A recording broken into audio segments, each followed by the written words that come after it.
Bueno, ahora vamos a seguir con metabolismo de hidratos de carbono. En esta primera parte vamos a ver gluconeogénesis y vía de las pentosas. Entonces, ¿qué es la gluconeogénesis?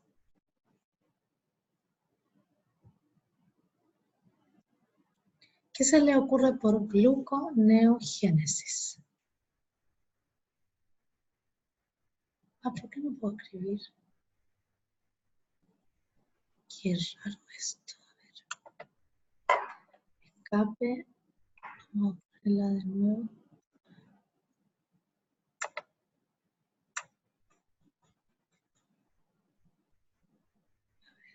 Hay que...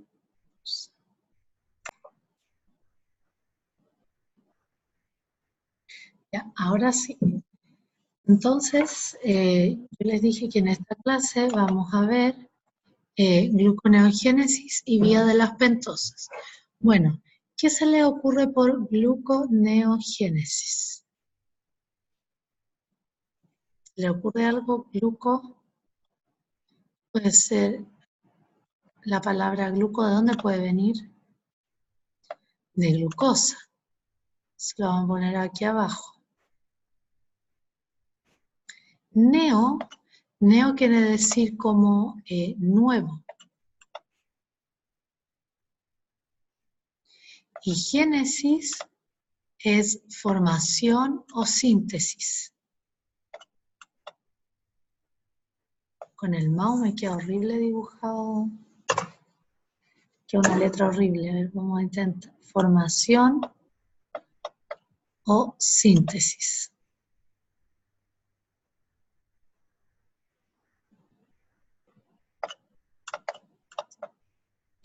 Entonces, la gluconeogénesis, ¿qué es lo que va a hacer? La síntesis de nueva glucosa, por decirlo así, o la generación de glucosa. Es decir, es una síntesis de nuevo de la glucosa. Cuando nuestro cuerpo está en condiciones en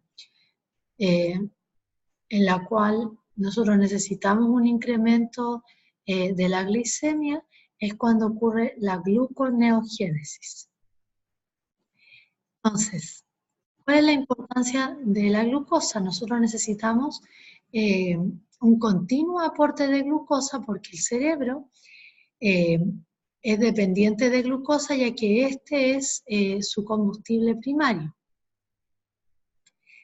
También el cerebro puede usar cuerpos cetónicos, pero los cuerpos cetónicos provienen de los lípidos. Los eritrocitos solamente utilizan glucosa como combustible. Y también recordarles que los eritrocitos no tienen mitocondrias, por lo tanto, solamente van a elaborar, sintetizar ATP mediante glicólisis y fermentación láctica. Entonces, el consumo de glucosa del cerebro al día son 120 gramos y en el organismo total son 160 gramos, por lo tanto, si ustedes hacen la relación de cuánto porcentaje de glucosa consume el cuerpo, perdón, cuánta glucosa consume el cerebro,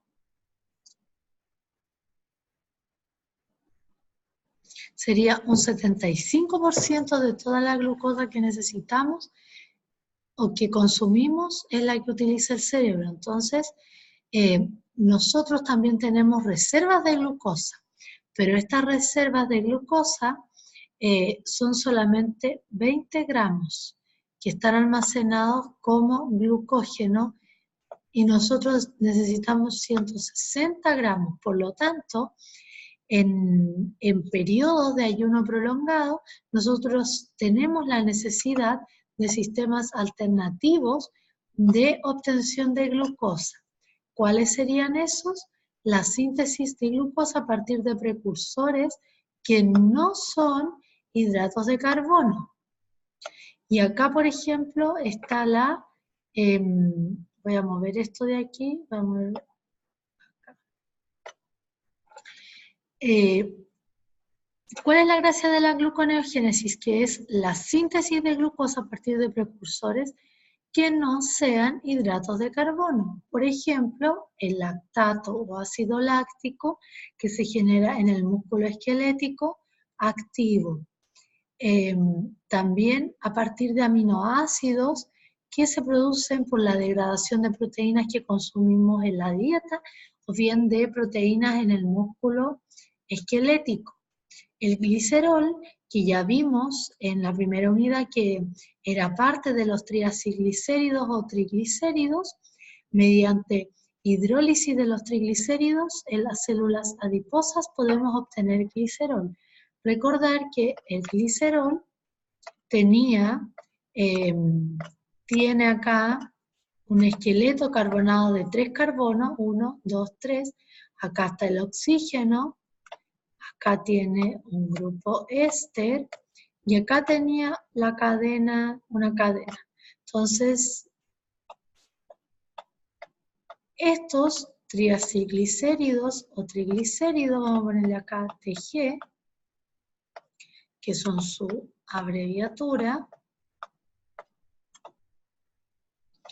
nosotros los vamos a hidrolizar.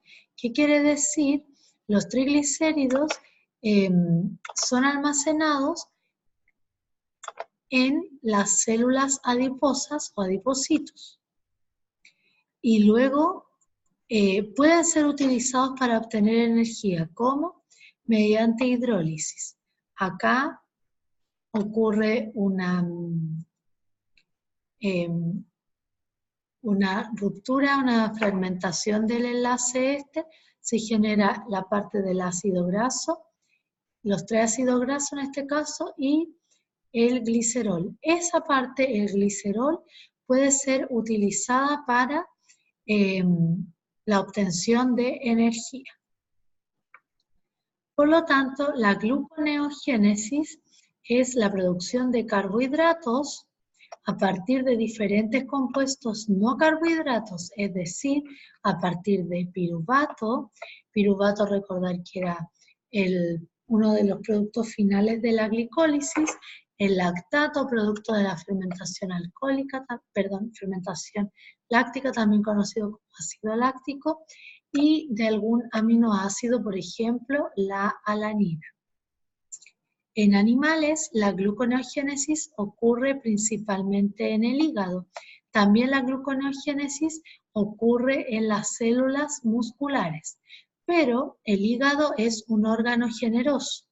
El hígado es el órgano central del metabolismo y él es generoso porque cuando genera glucosa por gluconeogénesis, él la reparte a los diferentes órganos. Sin embargo, el tejido muscular, los músculos, la musculatura esquelética, cuando realiza gluconeogénesis, solamente la utiliza para satisfacer sus propias necesidades. Entonces podríamos decir que es un órgano egoísta. La gluconeogénesis es un proceso reverso a la vía de la glicólisis, tiene muchos pasos en común, sin embargo, 3 reacciones son bypaseadas debido a que son irreversibles en el sentido de la glicólisis. Esta idea la voy a explicar a continuación. Entonces, yo acá tengo ATP.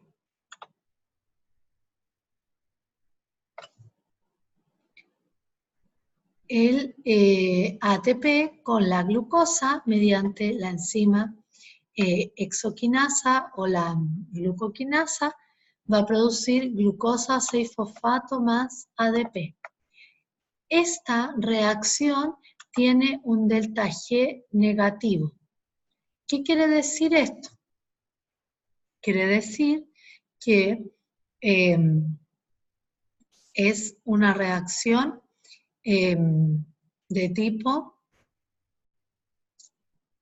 irreversible, es decir, no tiene doble flecha, sino que solamente tiene una flechita hacia allá. En la glicólisis también hay otra reacción irreversible que es la catalizada por la enzima fosfofructoquinasa. Y esta lo que hace es convertir la fructosa 6-fosfato más ATP en fructosa 1,6-difosfato y ADP. Esta reacción también es irreversible porque tiene un delta G negativo. El fosfenolpiruvato también es una enzima de tipo irreversible.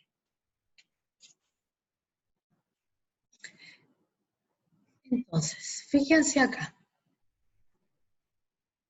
La síntesis de glucosa a partir de piruvato es lo que vamos a ver ahora en la gluconeogénesis. Acá vamos a partir de acá. Nosotros podemos utilizar, por ejemplo, piruvato o también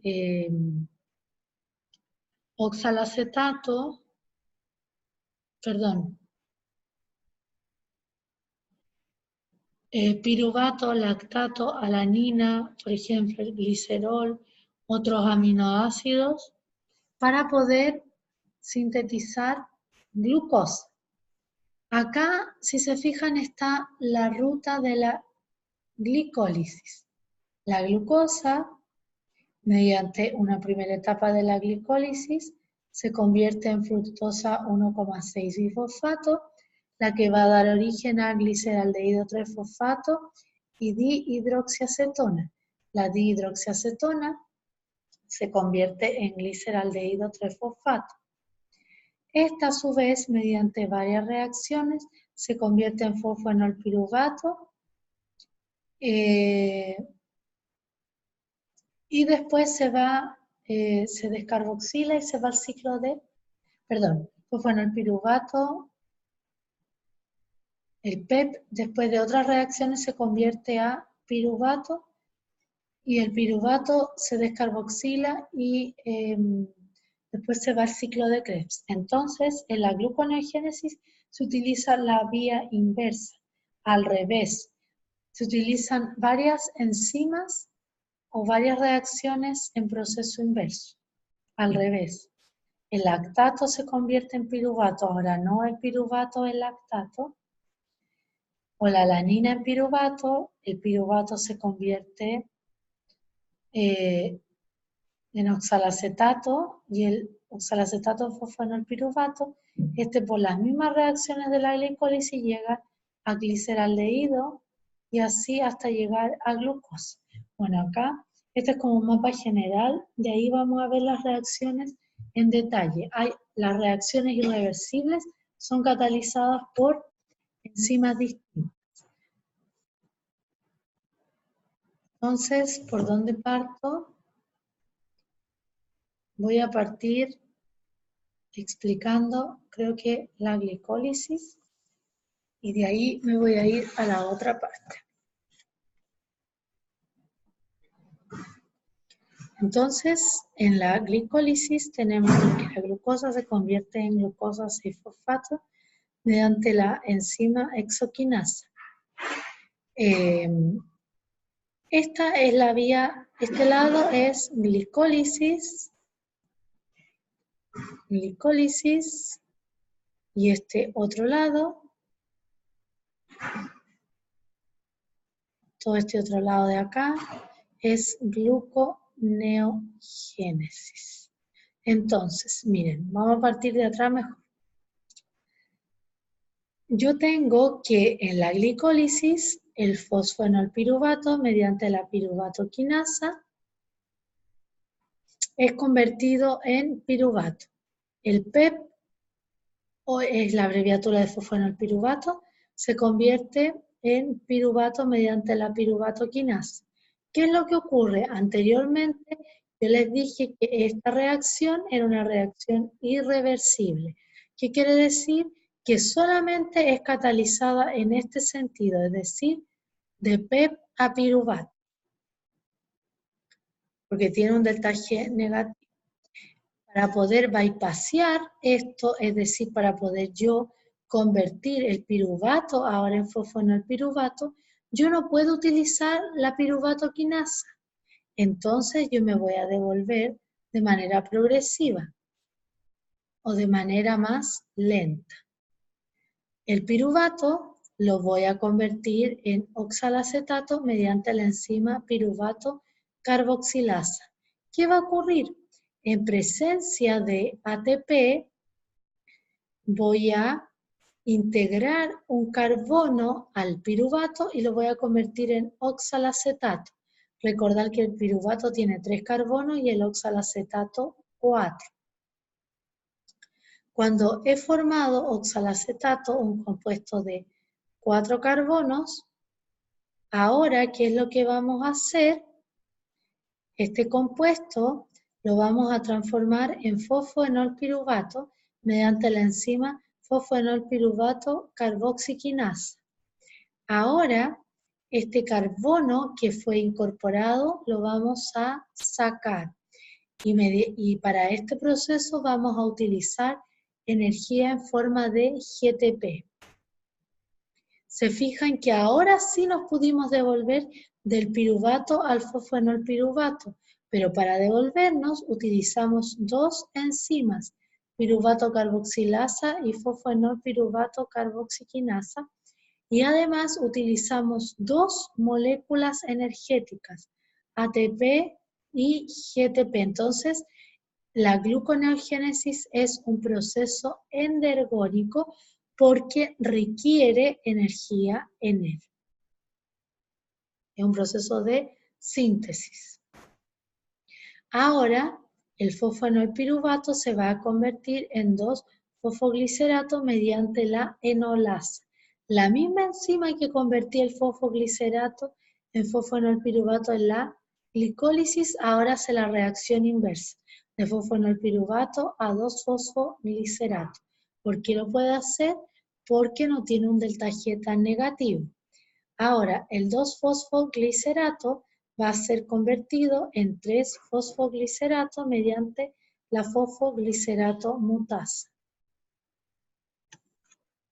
Y ahora, el 3-fosfoglicerato se va a convertir en 1,3 bifosfoglicerato mediante la fosfoglicerato quinasa. Después 1,3 bifosfoglicerato se va a convertir en gliceraldehído 3-fosfato mediante la enzima gliceraldehído 3-fosfato deshidrogenasa. Observen acá que este proceso también consume poder reductor. Fíjense que está el NADH y le tiene que entregar electrones al 1,3 bifosfoglicerato, pierde un fosfato y obtenemos gliceraldehído 3-fosfato.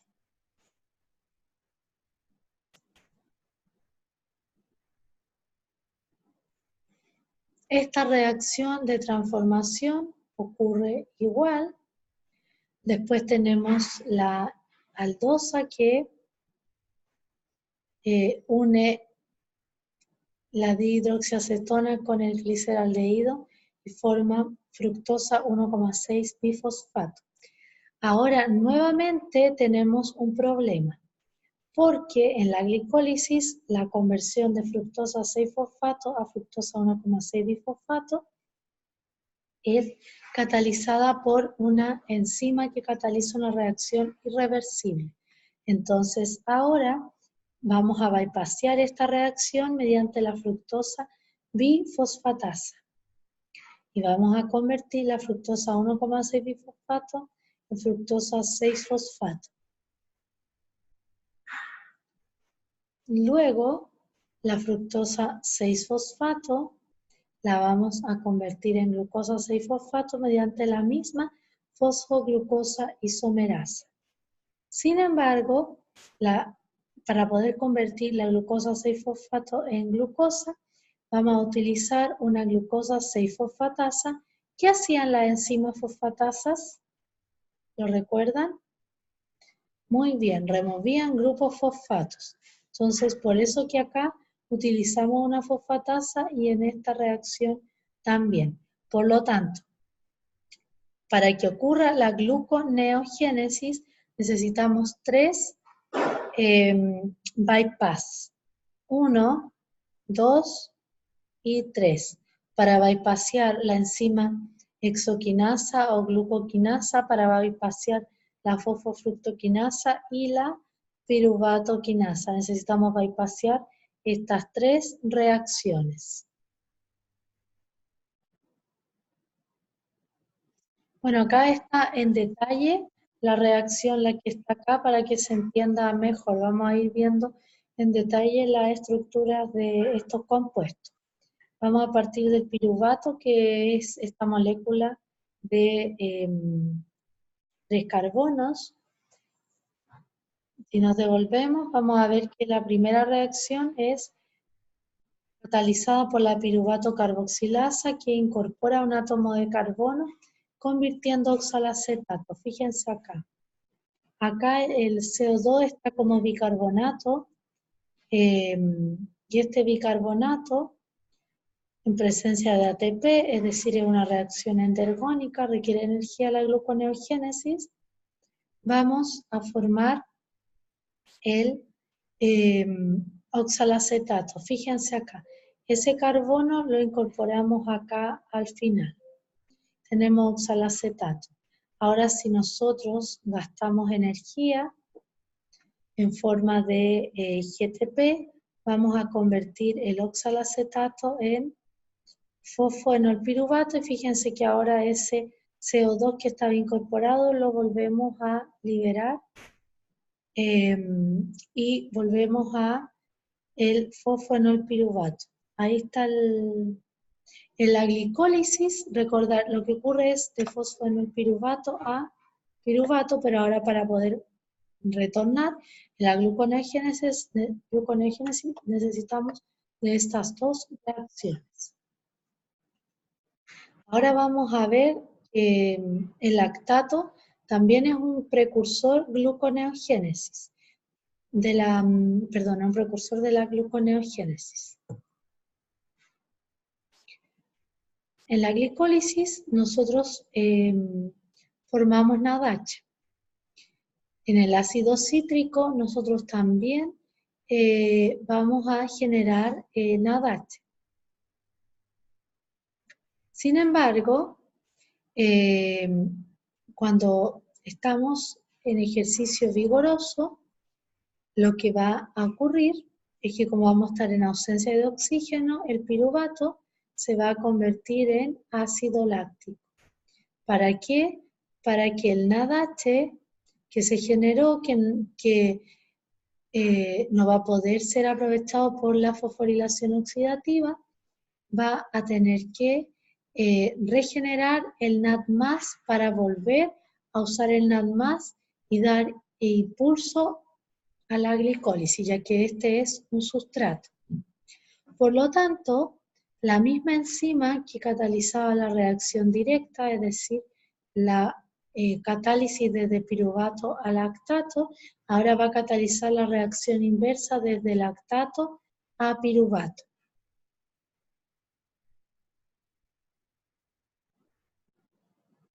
También en esta imagen se representa que el glicerol es un precursor gluconeogénico. Fíjense acá que tenemos los triglicéridos. Los triglicéridos, mediante una enzima lipasa, son capaces de liberar sus ácidos grasos y también liberar el glicerol. Este glicerol, mediante la glicerolquinasa, va a ser convertido en glicerol 3-fosfato. Y ahora este glicerol 3-fosfato puede ser también introducido en la glicólisis, o bueno, es el glicerol 3-fosfato puede ir en la reacción reversa de la glicólisis y además utilizar las enzimas características de la gluconeogénesis para elaborar glucosa.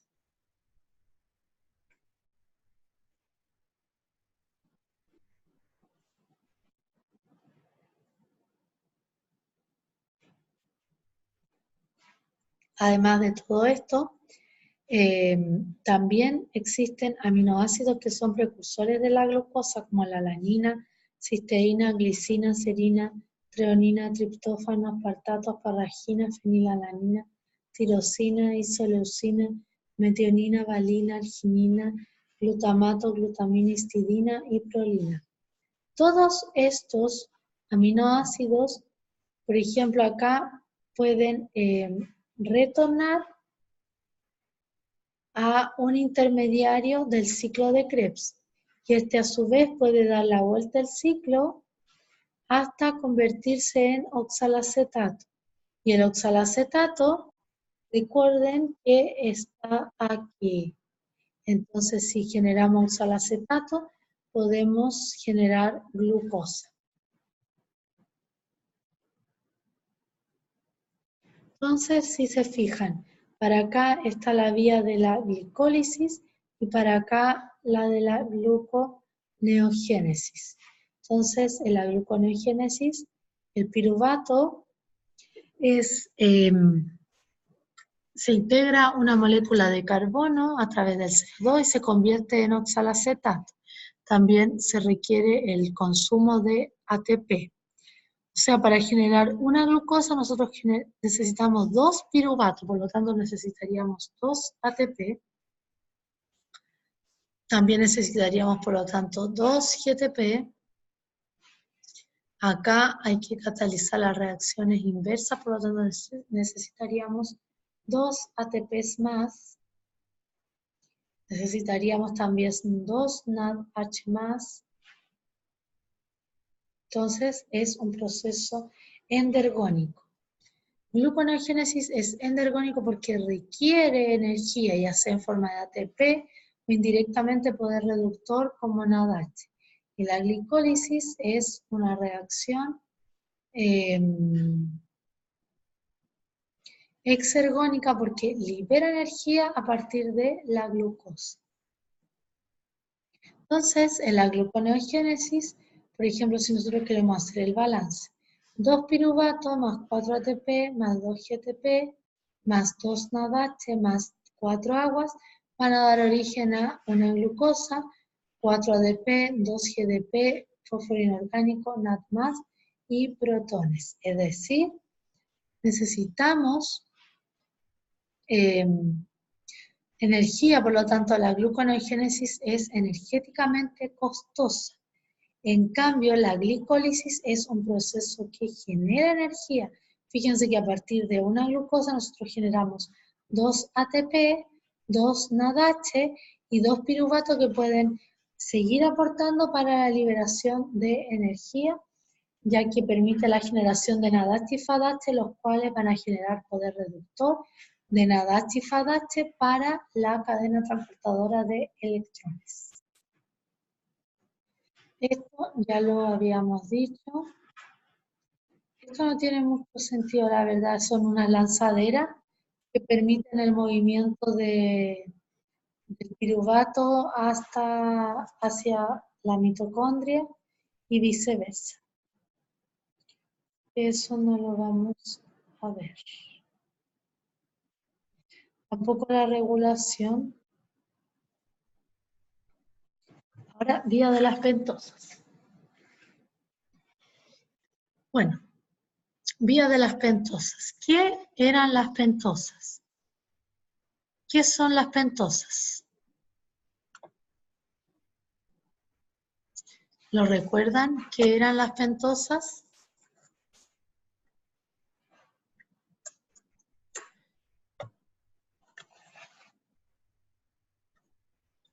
¿Qué azúcares eran de 5 carbonos? Muy bien. Los azúcares que forman parte de los ácidos nucleicos como la ribosa y la la ribosa y la desoxirribosa. Entonces vamos acá. Nosotros tenemos glucosa. La glucosa puede ser oxidada vía glicólisis para obtener ATP y la glucosa se va a convertir en 2 moléculas de piruvato. Por otra parte, la glucosa también puede ser oxidada mediante otra vía que es la vía de las pentosas. Esta vía tiene como objetivo la conversión de glucosa a ribosa 5-fosfato. Entonces, la vía de las pentosas, o también conocido como vía del fosfogluconato, es una vía secundaria de oxidación de glucosa. Recordar que la vía primaria de oxidación de glucosa es la glicólisis. ¿Cuál es su objetivo? Producir pentosafosfatos, es decir, producir precursores de nucleótidos como la ribosa o la desoxirribosa. Y también va a producir NADPH.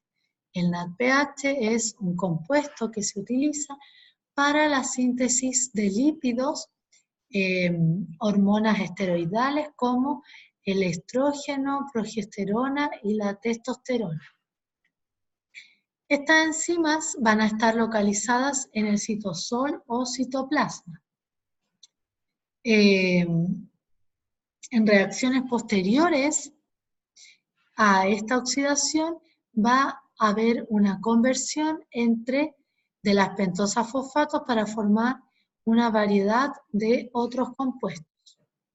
Entonces ahora vamos a ver las reacciones oxidativas de la vía de las pentosas.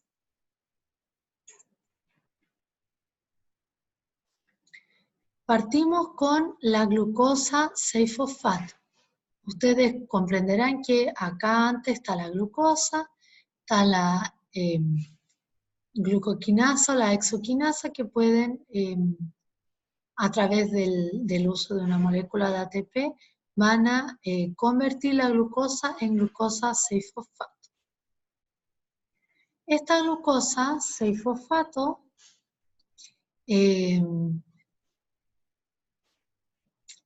fíjense lo que va a pasar. Va a ser oxidada. ¿Por qué? Porque se le van a capturar esos protones y los electrones de acá, por lo tanto el NADP más se va a conformar en NADPH. ¿Y quién va a catalizar esta enzima? La glucosa 6-fosfato deshidrogenasa y va a producir 6-fosfogluconolactona.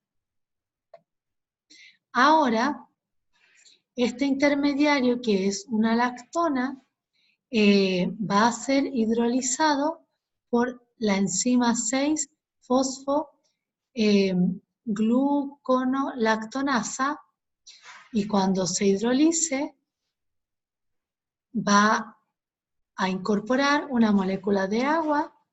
Incluso esta reacción también puede ocurrir en ausencia de la enzima y ahora vamos a obtener 6-fosfogluconato. El 6-fosfogluconato va a ser descarboxilado, es decir, de los 6 carbonos que conforman su estructura, un carbono se va a perder, se va a eliminar como una molécula de CO2 para obtener una estructura de 5 carbonos que conocemos esta estructura como ribulosa 5-fosfato. ¿Quién cataliza esta enzima? La 6-fosfogluconato deshidrogenasa. Y esta reacción también es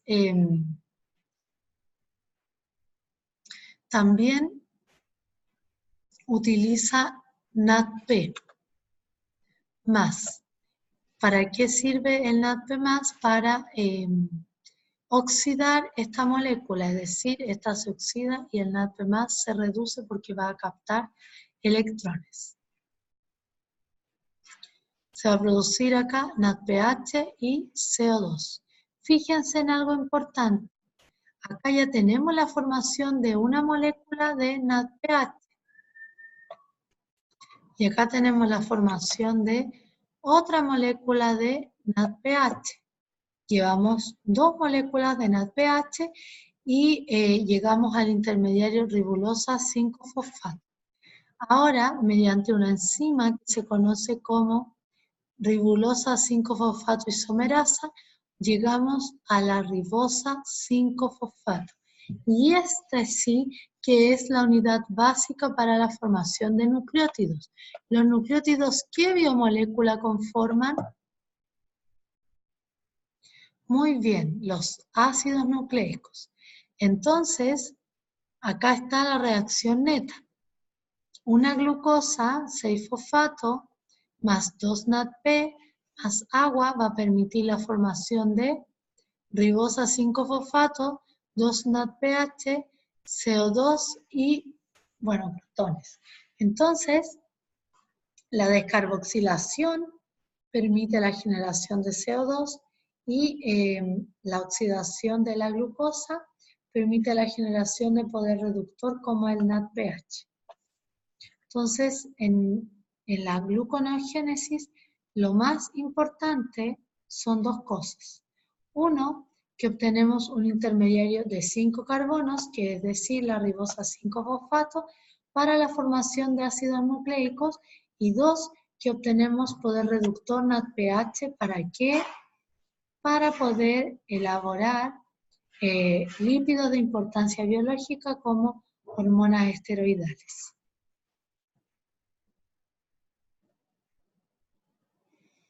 Bueno, acá también se muestran otros procesos en los cuales se utiliza NADPH, por ejemplo, en la síntesis de ácidos grasos, esteroides, lo que yo les decía anteriormente.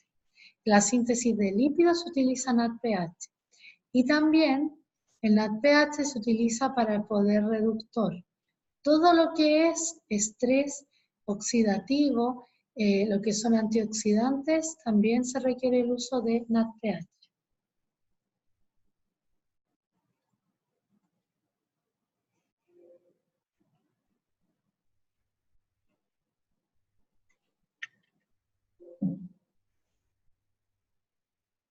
Entonces acá se muestra, ¿para qué se requiere el NADPH? Para la biosíntesis de ácidos grasos, para la biosíntesis de colesterol, para la síntesis de neurotransmisores, para la síntesis de nucleótidos, a través de la síntesis de ribosa 5-fosfato. También el glutatión, que es una molécula que juega un rol muy importante en los antioxidantes, también puede ser generada a partir del NADPH.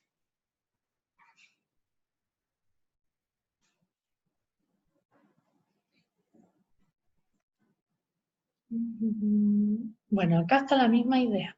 El NADPH es un agente reductor en la biosíntesis y también la ribosa 5-fosfato es necesaria para la síntesis de ribonucleótidos como RNA, DNA también. La ribosa 5-fosfato se utiliza para nucleótidos como el ATP, NADH, FAD y también la coenzima A. Bueno, acá están ya lo mismo que explicamos, pero en un solo diagrama. Entonces, la vía de las pentosas es un proceso oxidativo que parte de glucosa 6-fosfato y en la primera reacción es una reacción de oxidación de la glucosa 6-fosfato a 6-fosfogluconolactona y posteriormente este intermediario se cinde mediante la incorporación de una molécula de agua y se genera 6-fosfogluconato, 6-fosfogluconato.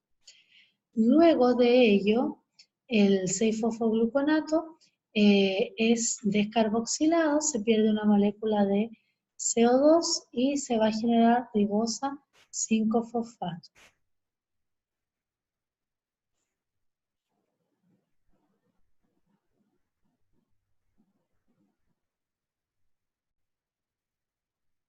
Bueno, acá tiene relación con la KM, si se favorece o no la regulación de estos procesos, pero la regulación no la voy a entrar porque es mucho detalle en las vías. Ahora sí que me interesa que veamos una diapositiva que viene a continuación. Esta de acá.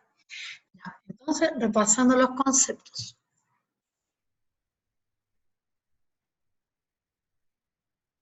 Ya, repasando los conceptos. ¿Cuáles entonces son los principales productos de la vía de las pentosas y cómo los utiliza la célula? ¿Cuáles serían los principales productos? Bueno, los principales productos de la vía de las pentosas es ribosa 5-fosfato,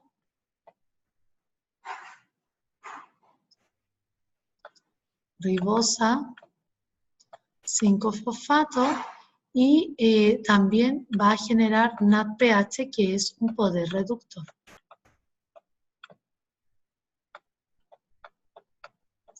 Y después preguntan, ¿cómo los utiliza la célula? La ribosa 5-fosfato la va a generar para la síntesis de nucleótidos o ácidos nucleicos como ARN, ADN, ATP, GTP, todas las moléculas que tienen que ver con esta biomolécula. Y el NADPH se va a utilizar para la síntesis de lípidos como ácidos grasos, también colesterol. El colesterol está involucrado en la síntesis de hormonas sexuales. También el NADPH se utiliza en la reducción del estrés o del, ¿cómo podríamos llamarlo? Para poder generar antioxidantes, nosotros necesitamos glutatión, y para que se genere glutatión, nosotros necesitamos NADPH. Entonces, el NADPH permite la disminución de moléculas que van en contra. A ver, ¿cómo decirlo? Bueno, en la última clase lo vamos a ver, pero disminuye el estrés oxidativo. ¿De qué manera la célula cataboliza el exceso de grupo ribosa? Eso es lo que vamos a ver acá. Acá se representan a estos rectángulos, están compuestos a su vez por cuadraditos que son 5. Por lo tanto, cada uno, esta barra morada representa una ribosa, esta barra verde otra ribosa y esta barra naranja otra ribosa. Entonces, ¿qué es lo que ocurre? Que hay enzimas que se conocen con el nombre de transaldolasas y transcetolasas.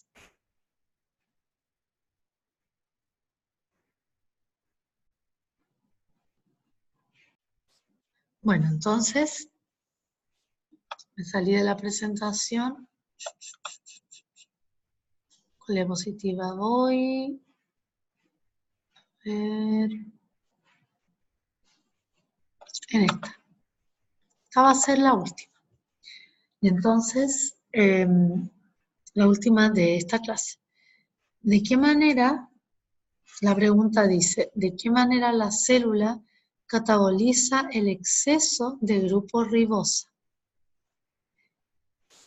Yo les dije que estas barras representan ribosas, por lo tanto, fíjense acá. En una primera reacción, estos dos carbonos de una ribosa van a ser incorporados a un esqueleto de 5 carbonos, por lo tanto van a formar un esqueleto de 7 carbonos. Después, esta heptosa va a transferir 3 carbonos a la triosa y por lo tanto va a formar una hexosa. Después, esta pentosa va a remover 2 carbonos y los va a transferir a un azúcar de 4 carbonos, formando ahora 2 azúcares de 6 carbonos y uno de 3. Entonces, todas las reacciones que sean movimientos de 2 carbonos son catalizados por transcetolasa, es decir, esta es transcetolasa y esta es una reacción catalizada por una transcetolasa. Esta de acá es un movimiento de 3 carbonos. Estas son catalizadas por enzima. La transferencia de unidades de 3 carbonos son catalizadas por transaldolasas.